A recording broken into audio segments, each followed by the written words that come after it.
하나님 아버지와 우리 주 예수 그리스도로부터 오는 은혜와 평강이 이 자리에 계신 여러분과 함께 하시길 바랍니다.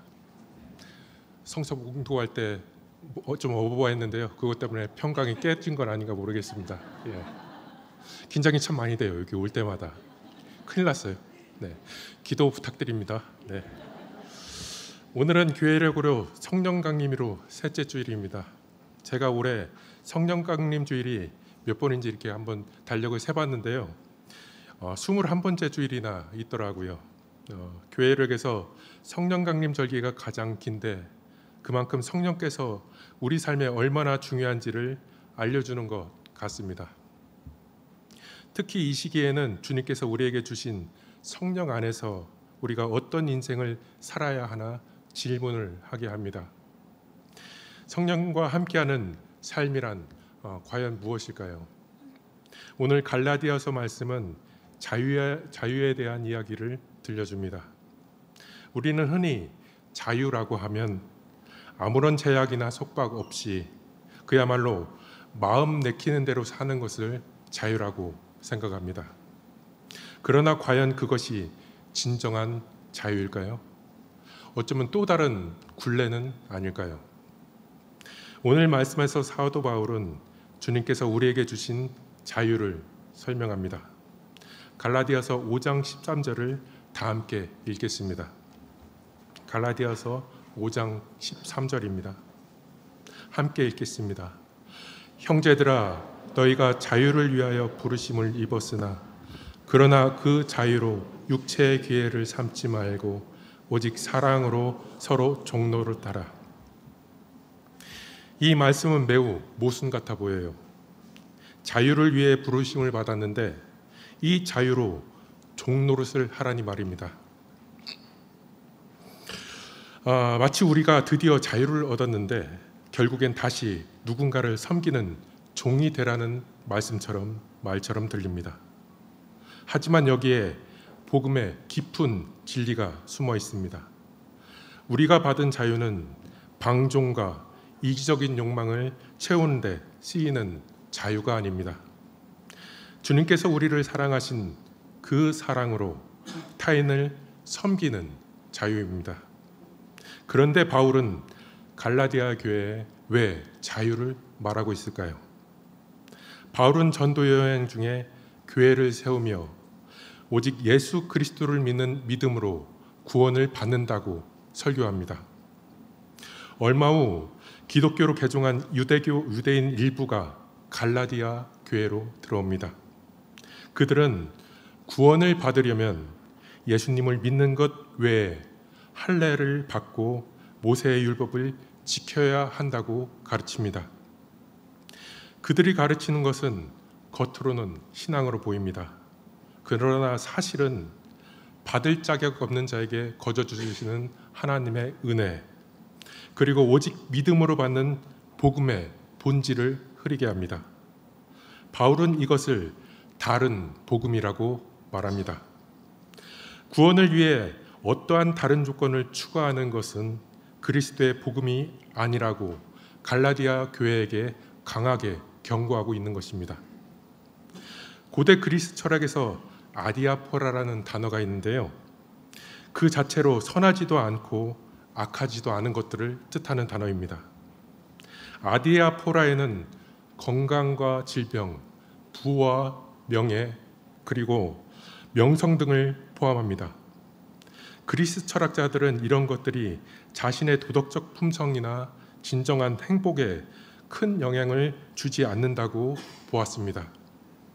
그들이 중요하게 여긴 건 인간이 통제할 수 없는 것들 때문에 마음의 평정을 잃지 말고 오직 덕을 추구하는 데만 집중해야 한다는 것입니다.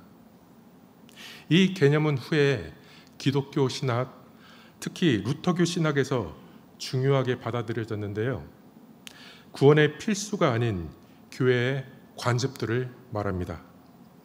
성경에 명확하게 쓰여지지 않거나 금지하지 않은 행위, 관습을 아디아포라라고 봅니다.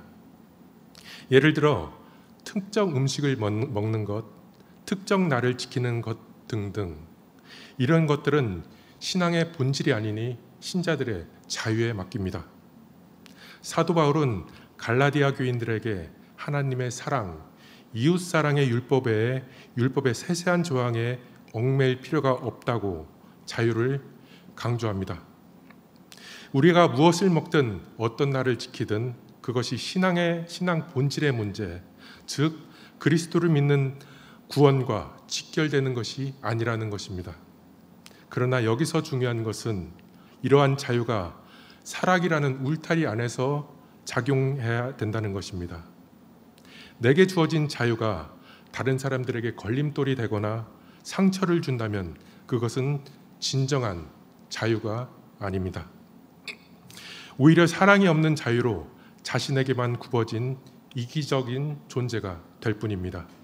우리가 세세한 율법의 짐에서 벗어나 얻은 이 자유로 더욱 온전히 하나님을 사랑하고 이웃을 사랑하라는 것입니다. 종교개혁자 마르틴 루터는 1515년에 로마서 강해를 통해서 인간은 모든 것을 자신에게 구부러뜨리는 본성을 가지고 있다고 말합니다. 즉 우리는 하나님까지도 우리 자신의 욕망과 필요에 의해서 그런 수단으로 만들려고 하는 자기 중심의 노예라는 것입니다. 이것이 바로 루터가 말하는 노예의지의 본성, 즉 죄의 힘입니다. 타락한 인간의 의지는 자유롭지 못합니다.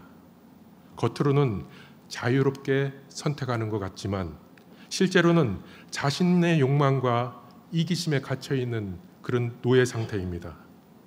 우리가 무언가를 사랑한다 할 때도 결국은 그것이 우리에게 어떠한 유익을 주기 때문에 사랑하는 경우가 종종 있습니다. 하나님을 믿는다고 하면서도 하나님을 통해 내가 원하는 것을 얻으려는 욕망이 숨어져 있을 때가 있습니다. 루터는 그리스도인의 자유라는 글에서 복음을 통해 얻은 진정한 자유가 무엇인지 보여줍니다. 그리스도인의 자유를 이렇게 설명합니다. 그리스도인은 만물의 주인이며 만물을 섬기는 종이다. 이 역설적인 표현은 오늘 성경 본문 말씀과 정확히 일치합니다. 신앙인의 자유는 자신의 욕망을 따라 마음대로 사는 것, 모든 것을 자기 쪽으로 구부러뜨리면서 사는 그런 삶이 아닙니다.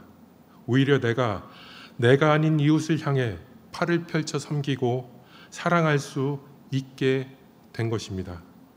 이것이야말로 바로 진정한 자유입니다. 우리가 그리스도 안에서 얻은 이 자유는 이제 더 이상 내가 무엇을 얻을 수 있을까라는 것이 아니라 내가 어떻게 남을 사랑할 수 있는가를 추구할 수 있게 해줍니다. 율법의 무거운 짐에서 벗어나 그 자유를 사랑의 섬김으로 사용하는 것, 이것이 바로 신앙인이 그리스도인이 누리는 참된 자유입니다. 사랑은 참으로 놀라운 힘을 가지고 있습니다. 사랑하면 닮는다고 합니다. 연인이 서로의 눈을 마주보고 부부가 함께 살아가면서 부모와 자녀 간에 서로의 행동, 말투, 마음씨도 닮아가는 것을 보고 우리는 그 장면들을 삶 속에서 종종 봅니다. 물론 사람마다 차이가 있으니 전혀 닮지 않는 그런 부부도 있을 수가 있습니다. 하지만 중요한 것은 사랑 안에서 우리는 서로 더 가까워지고 서로의 일부가 되어간다는 것입니다. 마찬가지로 우리가 하나님을 사랑하면 우리는 하나님을 닮아가게 됩니다. 하나님이 원하시는 삶을 살아가게 됩니다. 사랑은 하나가 되는 것입니다. 하나님께 딱 붙어 있는 것입니다. 그러면은 그분의 성품이 우리 삶에 자연스럽게 드러납니다. 그것이 바로 갈라디아에서 말하는 성령의 열매들입니다.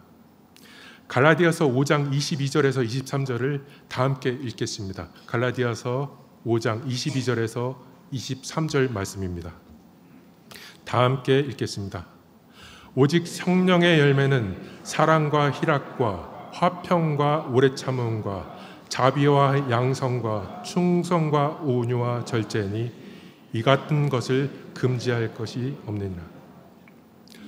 요 앞에 한번 여기 바라보 주시겠어요? 이거 이순사 권사님께서 만든 작품인데요. 김순자. 죄송합니다. 김순자 권사님께서 만든 작품인데요. 예, 여기 보면은 밑에 이 아홉 가지 제가 9개로 얘기를 했네요. 세부라고 하려고 했는데 9개거든요. 이 9개는 성령의 열매를 뜻한다고 합니다. 네, 이 9가지 열매를 한번 보고서 제 설교를 한번 들어보셨어도 좋을 것 같아요. 이런 성령의 열매들을 맺는 사람이 우리 옆에 있다고 한번 상상해 보세요. 이런 사람을 사랑하지 않을 수가 있을까요? 우리가 성령의 열매를 풍성히 맺으면은 세상은 참 아름다워질 겁니다. 그러나 우리의 현실은 어떤가요? 때로는 삶의 고난함 때문에 혹은 예상치 못한 상황 속에서 성령의 열매는 어느새 다 떨어지고 마른 가지만 남아있는 자신을 보며 좌절하곤 합니다. 여기 보면은 마른 가지가 있는데 그거를 상징한다고 이렇게 말씀하십니다.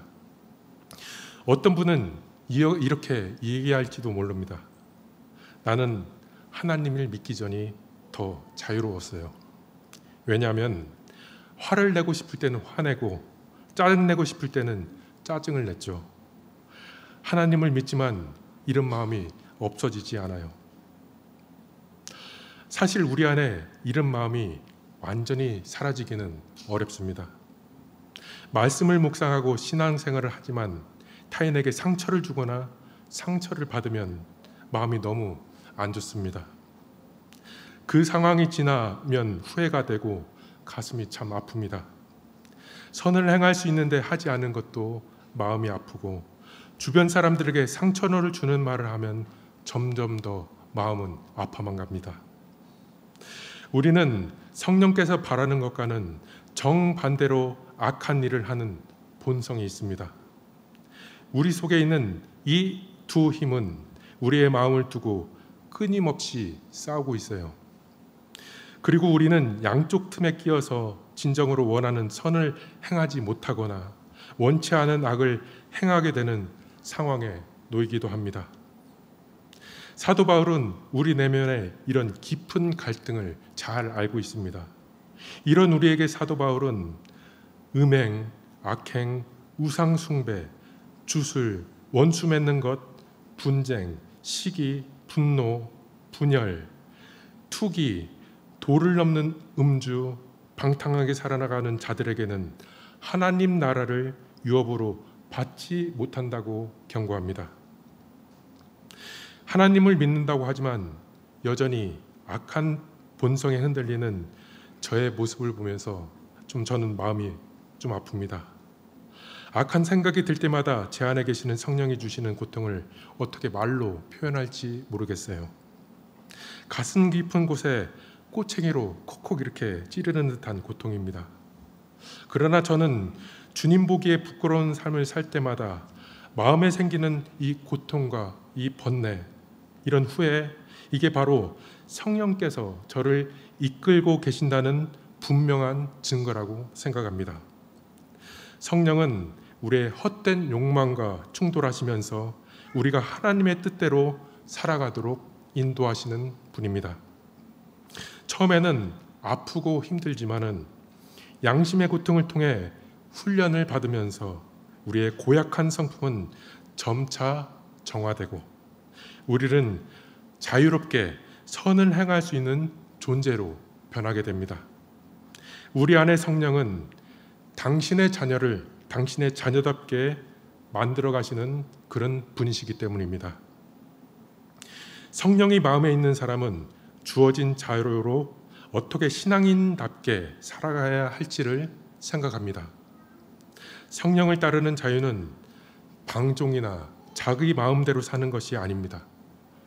오직 하나님을 사랑하고 이웃을 사랑하라는 만물의 주인이면서 만물의 종이 되는 모순처럼 보이는 그 자유인으로 살아갑니다. 만물의 주인이면서 만물의 종인 인생, 오늘 봉독한 누가복음에서는 참 자유인 예수님께서 그런 삶을 사십니다. 주님께서는 자신의 자녀를 사랑하시기에 예루살렘을 향하여 올라가기로 굳게 결심하십니다. 예루살렘으로 향하는 길은 고난과 희생이 기다리고 있는 길입니다. 그러나 주님은 그 길을 피하지 않으십니다. 왜냐하면 그 길 끝에 하나님의 뜻이 온전히 이루어지고 영원한 생명과 무한한 기쁨이 있음을 아셨기 때문입니다. 주님께서는 우리에게 당신이 가신 이 길을 따라오라고 말씀하십니다. 오늘의 누가복음 말씀에서 주님은 손에 쟁기를 잡고 뒤를 돌아보는 자는 하나님 나라에 합당하지 않다고 말씀하십니다.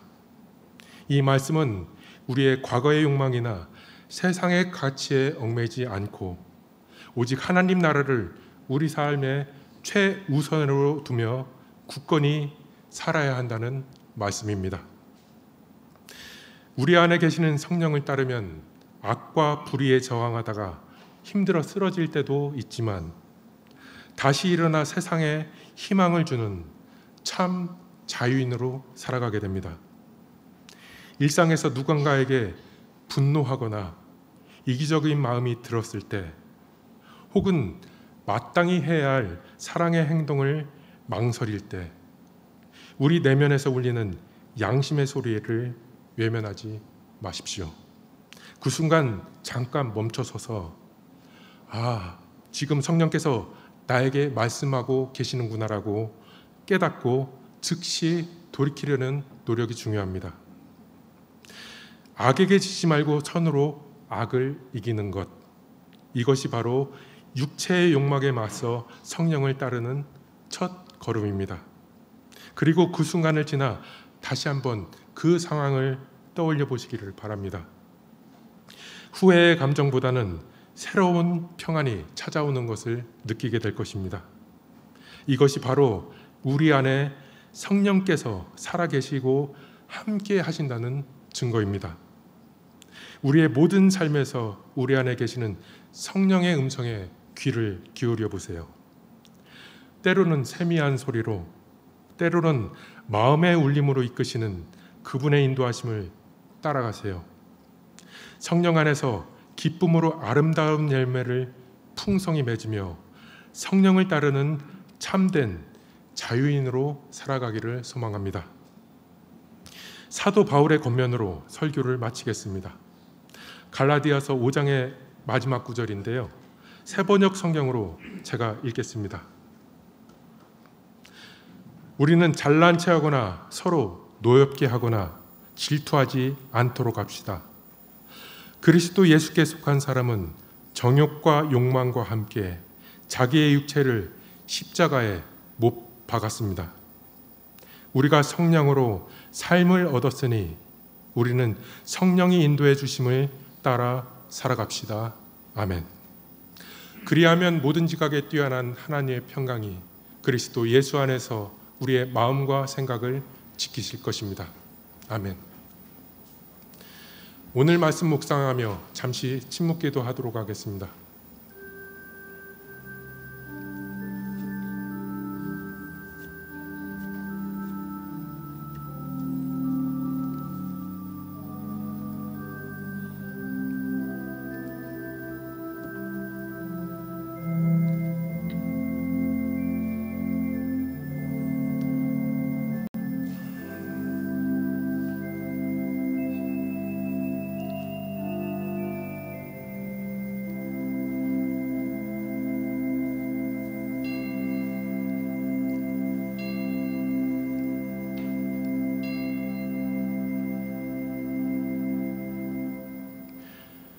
우리 안에 계시는 성령님, 우리에게 자유를 허락하시고 주님의 뜻을 이루어 가시니 감사드립니다. 사랑과 희락과 화평과 오래 참음과 자비와 양성과 충성과 온유와 절제의 열매가 우리 삶에 풍성히 맺히게 하옵소서. 예수 그리스도의 이름으로 기도드립니다. 아멘.